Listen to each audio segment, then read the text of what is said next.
आणि माझ्या नादी तर तू अजिबात लागू नको. माझ्यापासून लांब राहा, म्हणजे लांब राहा. उगच माझ्यावर नको तसले ब्लेम करू नको. हे बघ, मी तुला शेवटचं सांगते, ही तुला शेवटची वॉर्निंग आहे. सो हॅलो एव्हरीवन, कसे आहात तुम्ही सगळे? आय होप की तुम्ही सगळे ठीक असाल आणि खुश असाल आपापल्या फॅमिलीसोबत. तर बघा, आता जस्ट मी जॉबवरनं आली आहे आणि संध्याकाळचे 6 वाजून गेलेत. तर मी ना मागच्या काही दिवसामध्ये ना खूप डिस्टर्ब आहे, कारण माझं कुठे मन नाही लागत आहे, काही करू नाही वाटत आहे. बट लाईफ आहे, आपल्याला जगावं तर लागणारच आहे. आणि बघा, लाईट नाही आहे घरामध्ये, तर खिडकीमध्ये मोबाईल ठेवला आहे, कारण की लाईट नसली की घरामध्ये खूप अंधार होतो, त्याच्यामुळे व्हिडिओ क्लिअर येत नाही. मी खिडकीमध्ये ठेवला आहे, भीती वाटते मोबाईल खाली पडू शकतो म्हणून, तरी आपला व्यवस्थित ठेवलेला आहे. तर चला, मी व्हिडिओला स्टार्ट करते. 2-3 दिवसामागे मी एक व्हिडिओ बनवला होता बघा. काही सामान, काही कपडे मी जाळले होते. तर ती गोष्ट इथे मांडण्यासारखी नाही आहे. बट ज्या व्यक्तीसाठी मला तो व्हिडिओ बनवायचा होता, म्हणून मी व्हिडिओ बनवला होता की जेणेकरून बाबा ती व्यक्ती व्हिडिओ बघेल. आणि हे पण बोलले होते मी व्हिडिओमध्ये की हे जे काही सामान आहे ते कुठल्या पोरांनी मुलांनी दिलेलं नाही आहे, मुलींनीच दिलं होतं मला. एक खूप जवळची मी मैत्रीण, बहीण असं आपण मानू शकतो. आता बघा, आपल्यासोबत 1-2 दिवस जरी कुणी व्यक्ती असली, कशासाठी जरी आली, कामासाठी, तर एक नाही का म्हणजे अटॅचमेंट क्रिएट होतं नाही का म्हणजे. तर तसं एक होती फ्रेंड्स बऱ्याच महिन्यापासून माझ्यासोबत, म्हणजे मग आता ती एक अटॅचमेंट होतेच.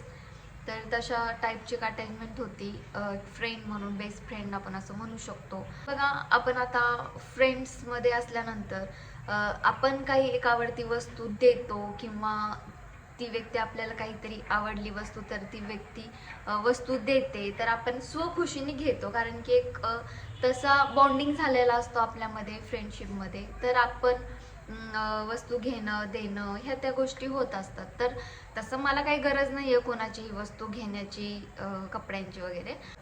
एक फ्रेंड्स म्हणून तिने मला काही गिफ्ट दिले होते, परफ्यूम, लिपस्टिक, असे बरेच काही तिने गोष्टी दिल्या होत्या.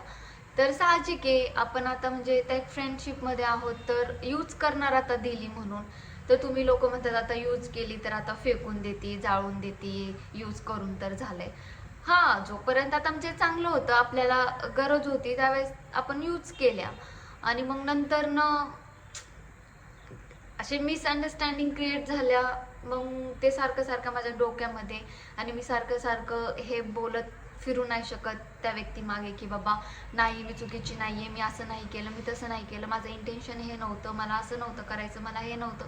हे मी नाही एक्सप्लेन करू शकत. मी स्वतःला का असं सांगून देऊ, की प्रूफ करून देऊ की नाही, मी चुकीची नाही. हे बघा, जे काय आहे ते देवाला माहिती आहे. हे बघा, लाईफमध्ये मिसअंडरस्टँडिंग, गैरसमज ह्या गोष्टी होत असतात.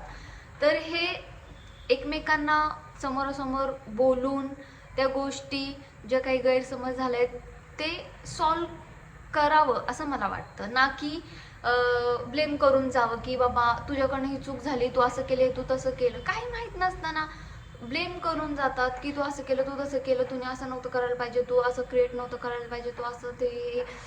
मला इतकं हॅरेसमेंट होत होतं ह्या गोष्टीचं की 1% सुद्धा माझी चूक नसताना तुम्ही मला त्याच्यामध्ये मिक्स करताय, मला ब्लेम करताय. तर जाऊ दे, आता मी त्या गोष्टी एवढं नाही सांगू शकत. आणि मग बघा, ते काही सामान होते माझ्याकडे थोडेफार.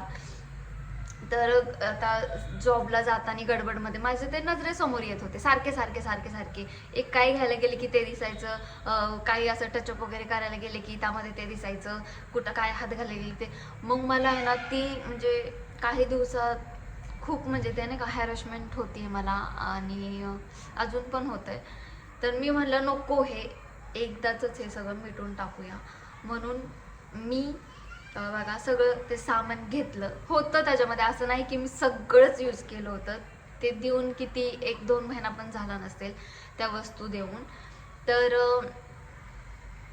मग ते माझ्या असं डोळ्यासमोर यायचे मग मी म्हणलं चला एकदाच चला मिटून टाकूया. म्हणून बघा मी खाली पार्किंगमध्ये गेले, तरी जी मुलगी माझं व्हिडिओ काढत होती ती मला खूप बोलत होती की नको असं करू, नको तसं करू, ह्या त्या गोष्टी मला खूप अडवत होती ती. पण तरी पण मी नाही ऐकलं, कारण की डोक्यामध्ये राग होता, अजून पण आहे. तर मी म्हणलं नाही, मी सगळ्या वस्तू जाळून टाकल्या, लिटरली सगळे वस्तू जळल्या सुद्धा. मला वाटत नव्हतं की काचेची बॉटल जळेल, बट ती सुद्धा फुटून गेली, जळली, ती पूर्ण जळली. आणि जे काय होतं क्लिप्स, कानातले वगैरे वगैरे सगळे जळून खाक झालं. आणि अजून एक विषय तुम्हाला एक सांगायचं आहे. तुम्ही म्हणता की असे कमेंट्स आलेत की एक ड्रेस साईडला लपवून ठेवला, एक ड्रेस पिवळा ड्रेस का पांढरा ड्रेस साईडला ठेवला, एकच जाळला, बाकीचं सामान साईडला ठेवलं, असं केलं तसं केलं. तर मला सांगायचंय की हो, मी एक ड्रेस लपवला नाही, तो साईडला ठेवला. बिकॉज एकतर मी पार्किंगमध्ये हे गोष्टी करत होते आणि मला भीती वाटत होती की पार्किंग म्हणजे अपार्टमेंटचे लोक बोलतील की बाबा हा धूर वगैरे कसला. तो एक छोटा टॉप होता आपला, असा टी शर्ट टाईप छोटासा होता, म्हणून तो जाळला गेला, एवढा धूर वगैरे काही झाला नाही. बट तो जो एक होता येल्लो आणि व्हाईट मिक्स होता तो, तर तो लॉंग होता, भरपूर असा लॉंग होता. तर मला असं वाटत होतं की खूप धूर होईल पार्किंगमध्ये विनाकारण, नाही का, म्हणजे खिडकीमधून घरात लोकांच्या धूर शिरला तर परत नको काही इश्यू व्हायला, म्हणून मी तो साईडला ठेवला. जर तुमची इच्छा असेल तर मी पटांगणामध्ये जाऊन तो टॉप जाळून देईल. आणि असं पण मला त्या टॉपची गरज नाहीये आणि मला तिथे जाळता आलं नाही, म्हणून मी तिथे माळ्यावर टाकून दिला. असं आले आणि डायरेक्ट असं वरती फेकून दिला, जेणेकरून ते मध्ये मध्ये लुडबुड नको करायला म्हणून. तर वरती मी माळा आता इथून दिसणार पण नाहीये, मी वरती फेकून दिलाय त्याला. तर तुम्ही जर बोलत असाल, डेफिनेटली मी तो टॉप जाळून टाकेल. मला कुणाच्याच कपड्यांची, कुणाच्या काय म्हणतात ते कानातलं, गळ्यातलं, नाकातलं, बांगड्यान, क्लिप, ह्या कशाचीच गरज नाही. मला एवढं वेळच नाही मिळत म्हणजे ह्या सगळ्या गोष्टी मी लावू वगैरे, नाही का. आपलं काम भलं सकाळी जायचं, जॉबवर नाही यायचं, शूट असेल तर जायचं, नाहीतर आपण आपलं काम करायचं, आपलं काही व्हिडिओ असेल तर बनवायचं, नाहीतर खायचं प्यायचं आणि कामाला पळायचं, बस एवढंच. त्या व्यतिरिक्त काहीच नाही आहे. तुम्हाला मी म्हणलं होतं व्हिडिओमध्ये की बाबा हा भाग म्हणजे आमच्यामध्ये जे भांडण चालू होते एका, म्हणजे आता नाव नाही घेणार मी, एका व्यक्तीबरोबर, तर त्या व्यक्तीशी हे भांडण, हे जे मी केलं होतं त्याच्याशी रिलेटेड नव्हतं, हे मी 2दा सांगितलं होतं त्या व्हिडिओमध्ये. तरी सुद्धा तुम्ही त्याच व्यक्तीच्या नावाचे कमेंट्स, हिनीच दिला असेल, त्यानेच दिला असेल, असंच केलं असेल, तसंच केलं असेल. तुम्ही ना व्हिडिओ पूर्ण बघत जावा आणि मगच कमेंट करत जा. व्हिडिओ अर्धवट बघता, काही समजत नाही, पुढचं मागचं काहीच कळत नाही, आणि डायरेक्ट कमेंट्समध्ये येऊन वाईट कमेंट्स, घाण कमेंट्स करता. जे घाण कमेंट्स करतात मी त्यांना बोलते.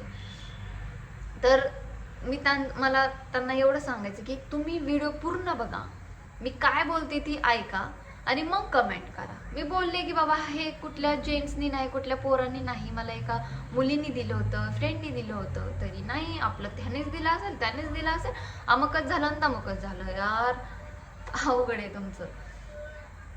असू द्या. तर मला सांगा, तुम्हाला जर बघायचा असेल तो दुसरा टॉप जाळू, म्हणजे मी जाळावा म्हणून, तर मी नक्कीच जाळेल, कुठेतरी जरा लांब जाऊन. इथं पार्किंगमध्ये मी नाही जाऊ शकत. तर बघा 2 दिवस झालं मी काय व्हिडिओ टाकला नाही, कारण की मी त्याच टेन्शनमध्ये आहे. आणि अजून पण माझं डोकं दुखतंय. भाजीची गाडी चालू आहे त्याच्यामुळे आवाज येतोय. तर बघा अजून पण माझं डोकं दुखतंय आणि माझी मानसिकता जाग्यावरच नाहीये. काही दिवस झाले मला काय माहिती, म्हणजे कुठं मन लागत नाहीये, काही करू वाटत नाही ना जेवणामध्ये, म्हणजे कसलंच ह्याच्यामध्ये मला मन नाही लागत आहे. मग आपलं करायचं म्हणून करायचं. आणि असू द्या, चला. तर हा तरी व्हिडिओ पूर्ण बघा आणि मगच कमेंट करा. असू द्या. आणि अजून एक मेन गोष्ट मला सांगायची आहे. त्या व्यक्तीसाठी, मला माहित नाही त्या व्यक्तीने हे व्हिडिओ, म्हणजे ज्या व्यक्तीसाठी मी व्हिडिओ त्या व्यक्तीने हा व्हिडिओ बघितला की नाही मला नाही माहिती, पण मी हे व्हिडिओ का बनवते, माझ्या सेफ्टीसाठी मी व्हिडिओ बनवते. म्हणजे पुढे जाऊन काही होऊ शकतं, मी नाही सांगू शकत, काही होऊ शकतं, दुश्मनी कुठल्याही लेवलला जाऊ शकते, एक्सेट्रा एक्सेट्रा, काहीही होऊ शकतं. तर तुम्ही म्हणत असाल की मग एवढं होतं तर व्हिडिओ का बनवते, फोनवर बोल, अमुक कर तमुक कर. ह्या सगळ्या गोष्टी मी करून बघितल्या, सॉल्व नाही होते. तर आणि मला करायचं पण नाहीये.